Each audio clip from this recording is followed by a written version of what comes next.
যতদিন ফিলিস্তিন স্বাধীন না হবে ততদিন মুসলমানদের যুদ্ধ অব্যাহত থাকবে বলে হুঁশিয়ারি দিয়েছে বাংলাদেশ জামায়াত ইসলামী। শুক্রবার দুপুরে গাজা অভিমুখী ত্রাণবাহী জাহাজ বহর জব্দ ও অধিকার কর্মীদের আটকের প্রতিবাদে বিক্ষোভ ও সমাবেশ করে দলটি। তারা সমালোচনা করেন মুসলিম বিশ্বের ইসরায়েলের দালালি নিয়েও। আরও জানাচ্ছেন ফরহাদ ইবনে মালিক। গাজার উদ্দেশ্যে রওনা দেয়া ত্রাণবাহী জাহাজ গ্লোবাল সুমুদ ফ্লোটিলায় আক্রমণ করে মানবাধিকার কর্মীদের উপর হামলা ও তাদের আটকের প্রতিবাদে বিক্ষোভ সমাবেশ ও মিছিল করে বাংলাদেশ জামায়াত ইসলামী। এই আয়োজনটি করে দলটির ঢাকা মহানগর উত্তর ও দক্ষিণ শাখায়।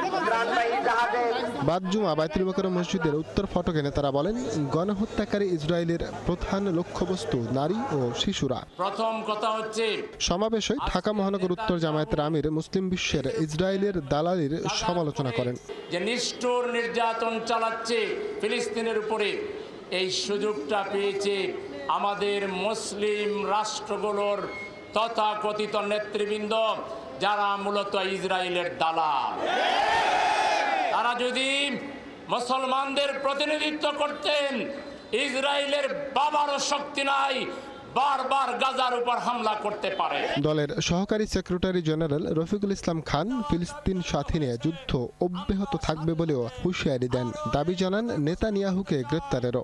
যতদিন ফিলিস্তিন স্বাধীন না হবে ততদিন মুসলমানদের লড়াই অব্যাহত থাকবে ইনশাআল্লাহ।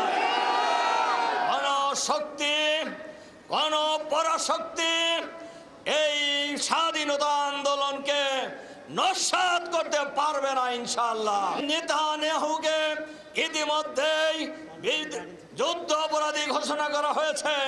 অবিলম্বে নেতানিয়াহুকে গ্রেফতার করতে হবে। অবিলম্বে ফ্লোটিলার মানবাধিকার কর্মীদের মুক্তির দাবিও জানান তিনি।